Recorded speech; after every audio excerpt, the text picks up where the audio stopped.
nya dogbera mawo mia fofo mi so akpeda danao eto amen veve mega fo mia no fu peto mi ya se onya agbenya eke nana ngusemi eke nana ngutetemi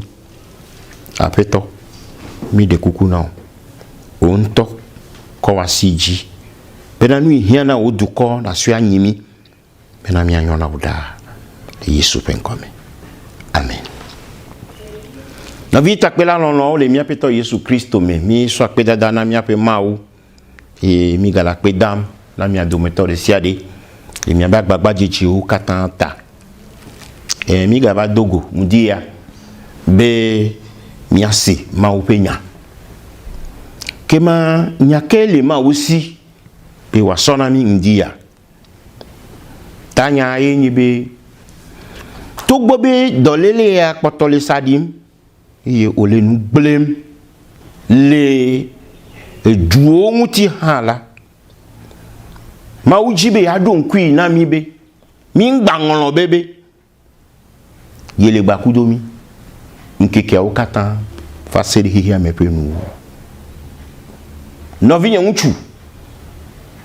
omchakogo novinya nyonu omchakogo nyemchakogo mi mechakogo mi apeto Yesu Kristo blobe ya na nyiklimi nkeke o katan vaseli hiya mepenu mi ebe testi kenti 2000 yawo le ndia et ani Yesaya tabla ene vont etonlia puis evelia Yesaya tabla ne vont etonlia puis evelia le gbogblombe ne eto chimehala echia mana nyikplio eye echia maleo ine to zomeha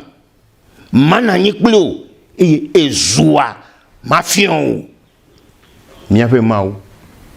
yeglo enyamato nyaglolila Yesaya ji loloto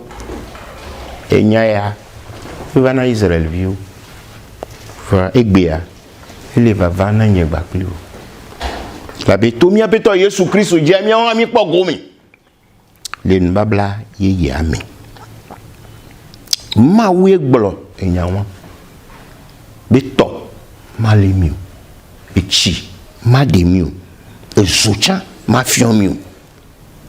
est-ce que maoudi ewe ewe ni mi po Mose ba gba levelia eta wi enelia soko helme wi tonlia mi po nu ke ma wo kakeme ma wo blona Mose be ni po Israël vi ojo le Egypte le wabe et puis à la fin ene ko le blaton homi e ma uzan e ba sisese nabe ojo le Egypte o ve do parfois nuit il faut je oji obu mo popo yo to li dodo e nyake ma wo gbolo to Mose ji na Israël vio le etawi ne Mose vela tawi ne ku wi ne liamea Mose gbolo nyadi na we mi nya gbolo di akpo me veve ebedi Yehowa le abawo gara mianu ke miawo ya mizikiko miawo ya mizikiko Yehowa nto le abawo ge de mianu yato le COVID-19 be pandémie ya me jibi ma rassurer mi adometo de siade Yehowa le abawo igbalja yija wapa na okofi awapa na o ama awapa na mi adometo de siade mi awo ya mi onuka o nya zikpi ko hallelujah ibe gbona Mose be ne ko ibe atipla iji ibe kebe ko iji ya apapa maria meve ye ma udo pon ma udo pon to apapa mi ye Israel vi o nuka o to apapa mi to echie onde na wa aw comme quoi Mau pone be nyawo gbo be nyako be gboloa. E pone gbo be nyawo ne po eme vava. Oh, praise the Lord. Ozon. Keye wabe futo. Farao ple ba bako. Obe no yo cha yo atuwa. Mianto minyanu ke joy. Mauna be apafu agba tropo fue. E chowe o chieme. Yehowa la ba ogede nu. Wea zikpi nakpo esin. Megabu mokpopo. Maule. Yesule. Ila we na ogodo. Megabu mokpopo. Kuve do Yordan noire. Nuke ijo. Ma za stratégie boule afima e. Dikpo be blona. Ami yo koko na nouvelle badaka. O koko nouvelle badaka bébé. Uni gbinya so wa ba fo. Aso do chiama. So do Yordan to sisiame. Voyez comme quoi Dieu il est en mesure de changer. Nous sommes les SIB wa trop nous hame. Elle a bé elle est ici. Il est souverain. Et il n'y a pas de moi va mener obe kiye me yo kokon balba nous non la obe nya kokon balba da ka so ba fo so kayo dans ton sisi apa e tia ye ko eso. Oh, praise the Lord. Eye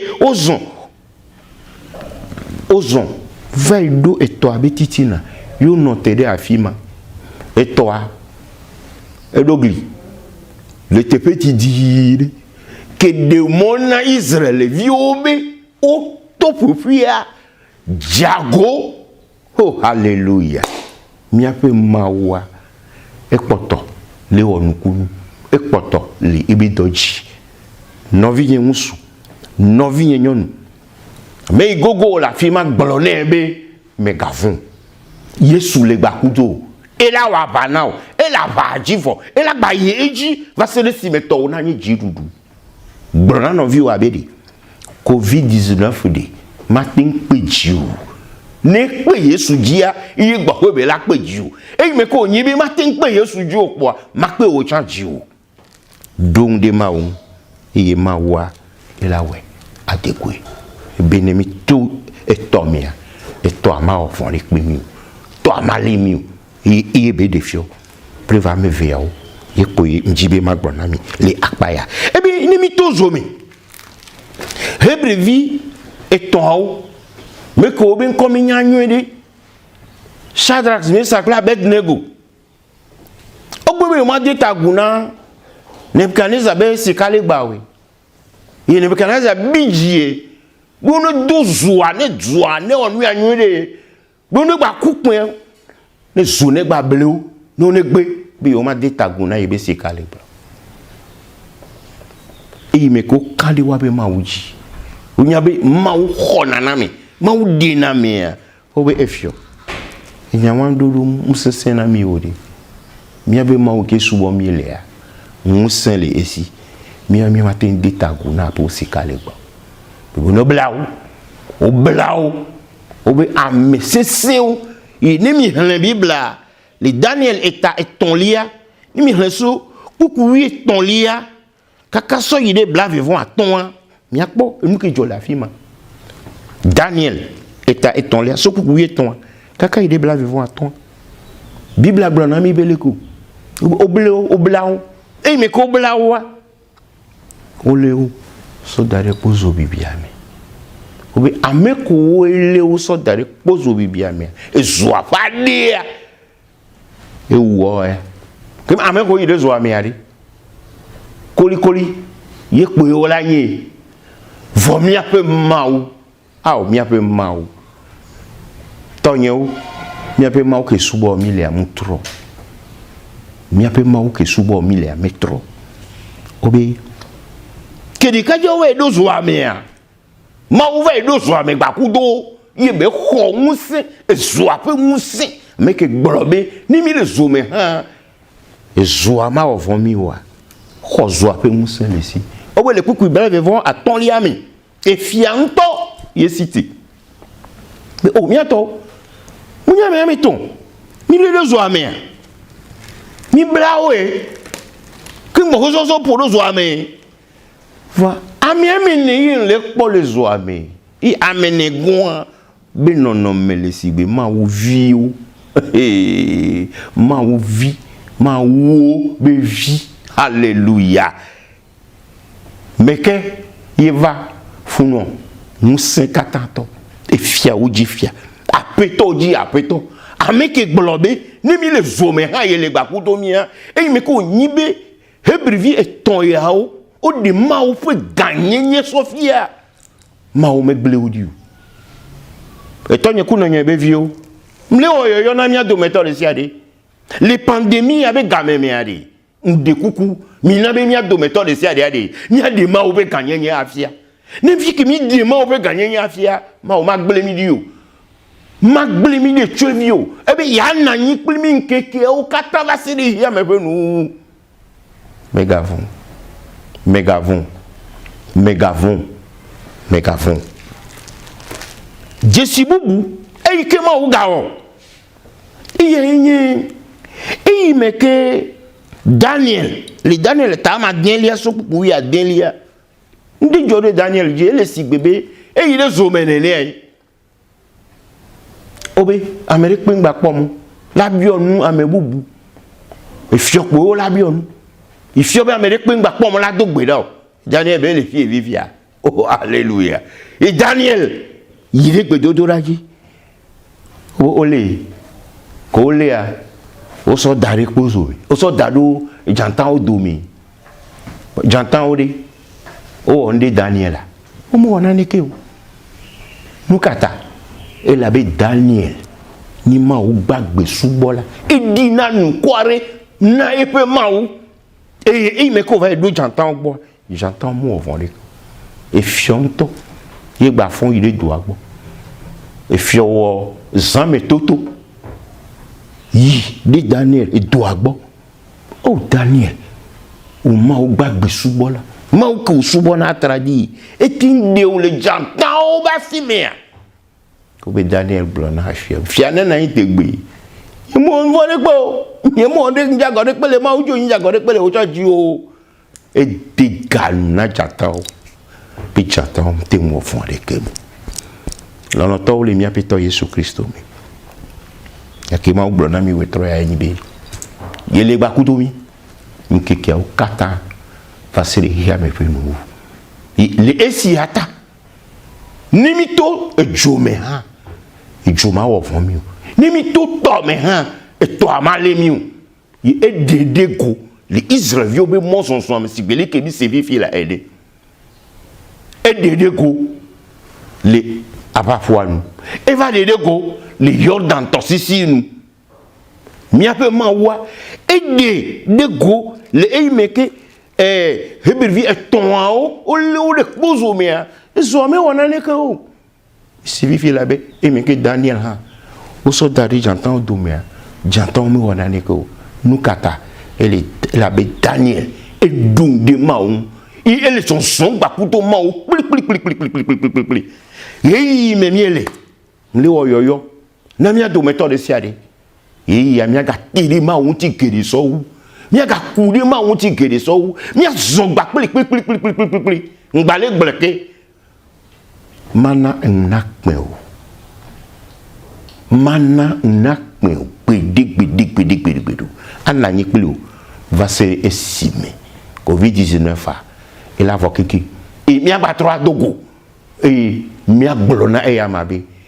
ga yini ewoyewa minami kata mi ademoto mi adobera ma o mi afofo mi so akpedata na et to amen veveme kapo mi anofu apeto mi de kuku now nya ine glona mia na be wa di mi do méthode si ade nti so de vioji de chiche oji apeto me de kuku no le gapopo ya mi ame yo le vonvon ame yo le boumo popo voa dijipo now do museo black banao ale ine wele blema oh mau le Israël vio be ngoni o so apapua mau gbagbe e me ke wa be futo ti wa yo me wa o ti me bonwa ali ne we me na apeto hebevie ton e de o le pozo bibi ya me awa apeto ji apeto ali ne wenable mato e gakpato le eji mais tokweda mais ble ha me vi de sia de régions de solidarité ya da siome mais dokweda e me ble Pentecôte vi de sia de asiome mais dokweda e me ble Christo ha be o katande asiome solo me kakava e kodo 5 asi apeto ji apeto le Africa le hiya me godo me yo kude ngutio deo le futo la pe fegome a o ma o be yana nyikpli min ke ko ta ba seri ya me benu ame yo le boom ko kwa dejipo now bena wanyebe ewenye who was say about avaola hongo ya de siade e ke le vi oji awa peto oji apeto le la me gbegle be nya o me le ya ka me o me a o ma deo le eme bena mi aso akpeta da pakle bubu ana mi kafuye mi doriji Yesu ben kome amen.